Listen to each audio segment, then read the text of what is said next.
Michael, just a couple of quick questions if we can try and keep it brief. Do you accept that the Irish Central Bank is the only central bank in Europe that is authorising the sale of Israeli war bonds? Yes.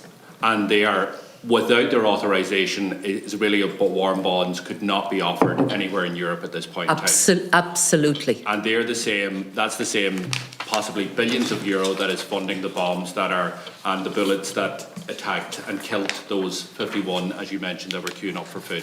Absolutely. Okay, and the frame, the phrase that we use is it's the authorisation, and without the authorisation, that money could not be raised in Europe as we stand. That's right. It's the necessary and sufficient condition. From your legal expertise, and just following on from the previous questioner, would it be a defence in international law to say we didn't facilitate the funding of genocide because we thought some other European country would just facilitate it anyway? This is not an argument that can be made. Okay. And going to Mr. Brennan's question in relation to the funding, do you accept that actually Ireland is funding or potentially funding genocide because ISIF has invested, which is an organ of the state, is invested in these bonds? We haven't got ISIF's annual report, which is usually out in June, don't know why, or earlier than now, but do you accept that there was millions of euro raised in Israeli bonds, which we don't know where that money went, but we know that they're involved in a genocide? Yes. Okay. In relation to this legislation that is prepared, and look, you know, we have legislation, and unfortunately it hasn't gone further because obviously certain people voted against it, and there was a majority, and that's democracy. In your view, and you've made a very compelling argument in relation to the central bank. So let me actually just focus on the central bank. The central bank state that they do not fall under the Genocide Convention. Is that, in your opinion, a legal position, or can the central bank say that they are removed from the Genocide Convention, or does the responsibility fall on the state? I know you've made it very clear that the responsibility falls on the state and all its organs, but is there a responsibility on the central bank itself? Do you dispute what the governor said? Not on the central bank itself. The responsibility is on Ireland, but individuals within the central bank can be held liable from the criminal point of view. But from the state responsibility point of view, it's Ireland. Okay, so the responsibility in terms of the Genocide Convention, which compels us all to make sure that we are not supporting genocide, which we all accept is happening, and in fairness to the government, they have recognised that what is happening in Palestine is genocide, and that is really, really welcome. So we have an obligation, a legal obligation, to make sure that we're not supporting and funding it. So the central bank has made it clear, whatever we think about that the central bank should not agree the perspectives, they've made it clear if there's national restrictive measures that would compel them to not allow the facilitation of Israeli war bonds. I'm not sure if you had an opportunity to look at the legislation that was drafted. In your view, is that legislation, if you had an opportunity, or indeed Helen or anybody, do you concur with the legal advisors of the parliamentary advisors, the legal advisors to the Irish Parliament, that this is not only compatible with domestic law, the Irish Constitution, but also compatible with EU law, which is the only published legal advice that is available to us as politicians?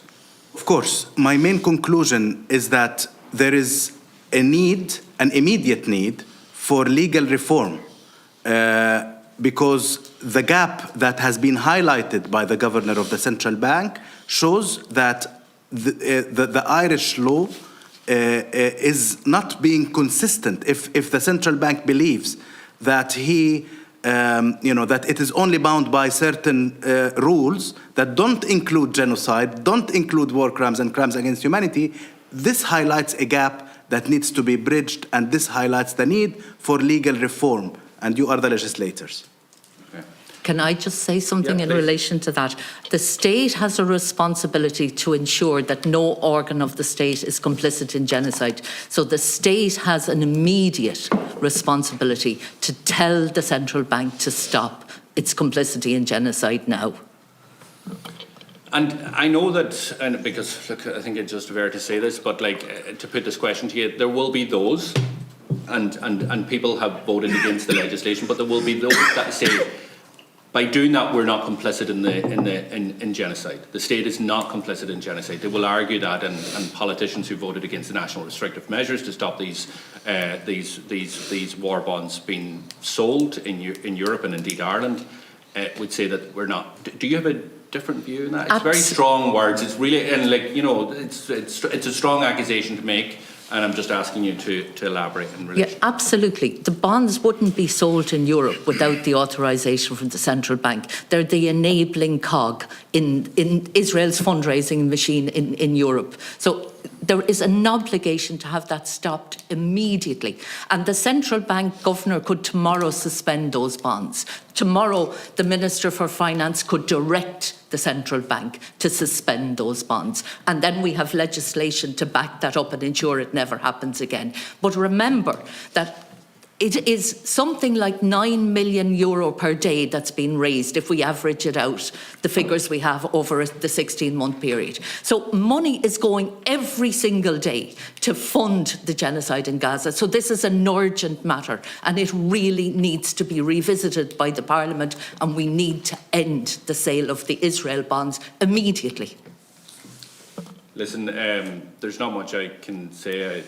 I drafted the legislation. We will try to see if we can get it back up again. And I thank you for your work and your robustness in relation to the committee and answering the questions. I'm not going to elaborate in relation to what's happening in Palestine. It's absolutely heartbreaking. It's horrific, and this is why I concur with you. This issue is so important, and history may look very badly upon this state. And I have no doubt, unless we make a direction, and there has been good things that have been done by the government, and others have followed, and I would argue that national restrictive measures here in this state would mean that another country who was asked to approve our perspectives would seriously think about it, given what Ireland would have done, what should have done, and hopefully will still do. But thanks a million for your presentation and your answering the questions.